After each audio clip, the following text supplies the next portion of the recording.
What's going on, y'all? It's your boy Mosh DMC back talking about the One Piece TCG, and today I got a spicy off-meta deck profile for you guys.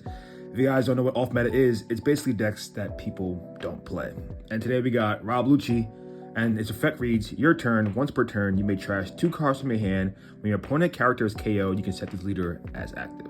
To be honest, this is one of the better effects out of all the black leaders so far, besides like the dual color Rebecca, the black blue. So this mono black Lucci, I do believe, has a place in the meta, but there are a lot of other leaders who are better than Lucci right now. But without further ado, let's get right into the deck profile.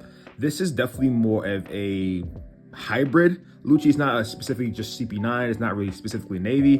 This is more or less combining the two with CP9 and Dressrosa package. And this is just gonna be a quick spoilers. If you guys are into the TCG but are into the anime and the manga, there will be a little bit of Egghead spoilers. So if you haven't read up to the Egghead Island arc, I suggest you leave. But starting off with the deck, we have Spondum, which is basically our searcher for CP9.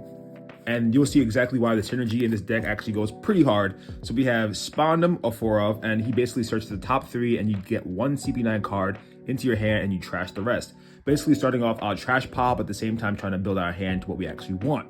And moving from Spondum, we have none other than Stussy. Stussy's pretty unique card because Stussy doesn't have that many targets. Essentially, the only targets in this deck are probably about 7 cards. So Stussy is almost the same thing. Look at the top 3 cards and pull a CP9 card, but you actually play it instead of bringing it to your hand, and it's 2 or less. So still essentially starting that trash pile that we're going to later on need, and I'll show you exactly why.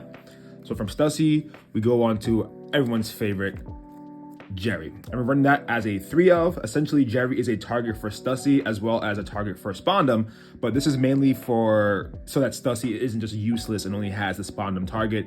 And I do like the 2/4 stat line because you put one down underneath him and you're basically swinging at leader's face unless you're going against Whitebeard or Yamato later in the game. Continuing with our CP9 package, we have our blockers. Honestly, Fukuro is one of the best cheap blockers in the game because his 3 can be KO'd by effects. Obviously, blue leaders salivate at this because of all the removal they have that doesn't involve KOs. But essentially, this card against a lot of other decks, since it can't be KO'd, he's a very good chump blocker for only 3 costs, and it does have a counter, and it is searchable as well. So you can't go wrong with that. So moving on from there, we have some more CP9, and we're having Khalifa. Khalifa is our 2K counter in the deck, and I mean, most of the time you won't really play her, but there are opportunities to play her if your hand is really terrible. But we have other options that we may use instead of Khalifa at a better, which give us more value besides Khalifa. But Khalifa mainly in this deck for searchability and the 2K counter. And now we have some, not really spice cards, but still another staple of all CP9 decks. We run Kaku at a 4-of. Kaku is essentially on play. You get 2 cards from your trash, and then you can KO with 3 or less, but the cards have to be CP9 coming from your trash. And like I said, with Spondum and Stussy, there's a very, very high chance that your deck, that your trash is going to have some CP9 cards in it. And KOing a 3 or less is very valuable in this game. And also there's a spice card in this deck that makes this card even more valuable than you think it is so far. Moving on from there, I'm running 2 of the Rush Rob Lucci, the 6-drop 7K Rob Lucci. Essentially, his effect is almost like Kaku. You got to get 2 CP9 cards from your trash, and then this card gets Rush.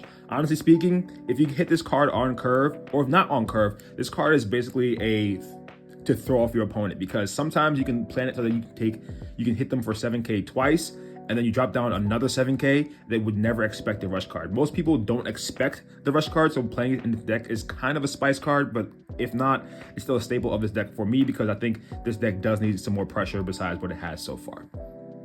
And that ends it for the CP9 portion. And now we're going to go over to the Dressrosa side when we have Rebecca. Rebecca is essentially the Spondum of this deck. So it's almost the same thing. Look at the top 3 cards and you get 1 Dressrosa card other than Rebecca and bring it to hand. This is essentially helping us to still mill our deck out and sort of build our grave up for later on for other cards that we're going to be playing later on. It helps because it's not just milling it's not just milling Dressrosa cards, but also it's also milling CP9 cards. So it helps our Kaku effect, it helps our Lucci effect. So Rebecca, I like it at 3-of. You can put it at 4, but I think the amount of targets in my deck aren't really built to have it as a 4-of, but essentially it still can be played as a 4-of. And then we're going on to the Dressrosa side. Continuing, we have Gyatz.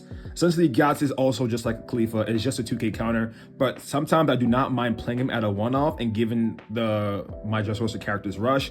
Not many of them will get rush. It's probably only one character that would actually give it rush and still feel like I'm being comfortable in the game, but still, Gyatso is a very good option, not only for a 2K, but also giving the character rush.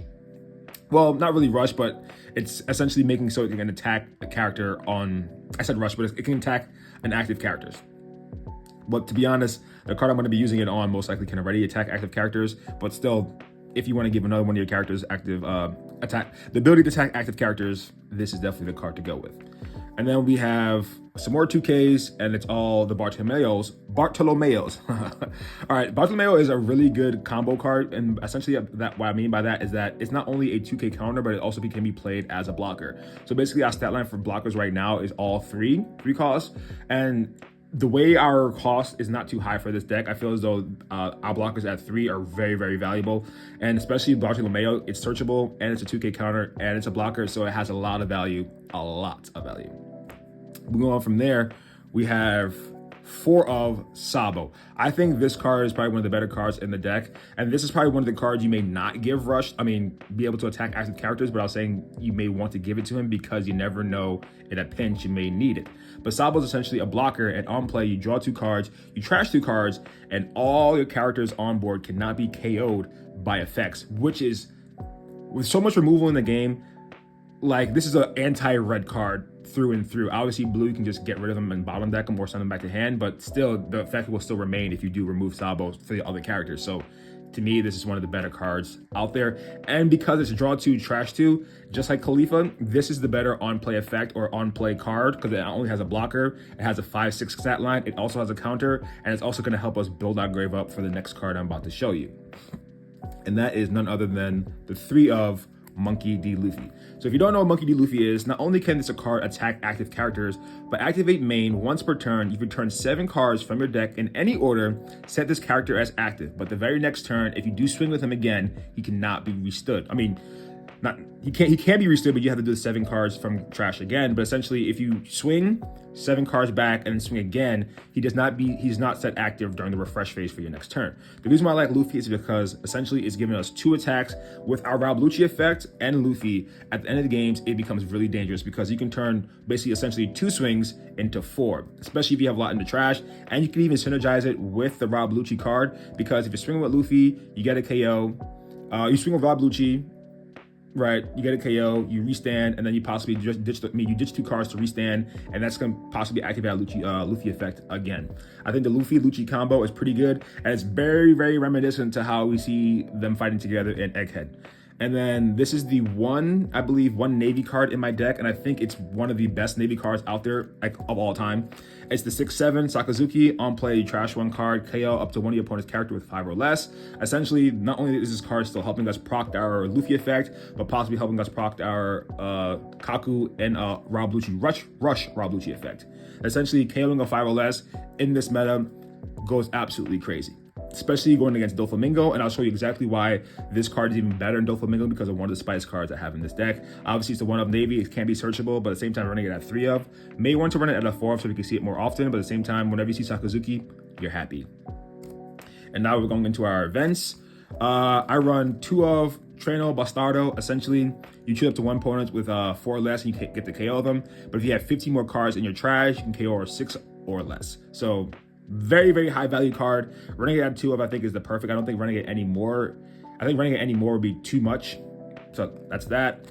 CP9, 6 King Pistol. Essentially, you trash 1 card and you use this card, and it's a 0 cost, and you get 3,000 power for the battle for any character or leader. I'm sorry, I'm talking a little bit faster because the video is about to end. And last but not least, our huge spice card that I was talking about is the stage cards in his lobby. Essentially, you rest the stage, and if your leader includes CP9, which ours does, you -2 cost on one of your opponent's characters. Essentially, this puts a lot of characters in play to get hit by our Kaku and hit by our Buenos Stardo and hit by our Sakazuki. And this is why I think this card is almost a must. I run it at 3 of, and it has trigger. I wish it had the CP9 stat line for us to search it, but for them, it doesn't. So you just want to hope to hit it off trigger or hope to draw it on your first couple turns. But at the same time, this is one of the best cards in the deck because it helps it run really well. But that is it for Lucci.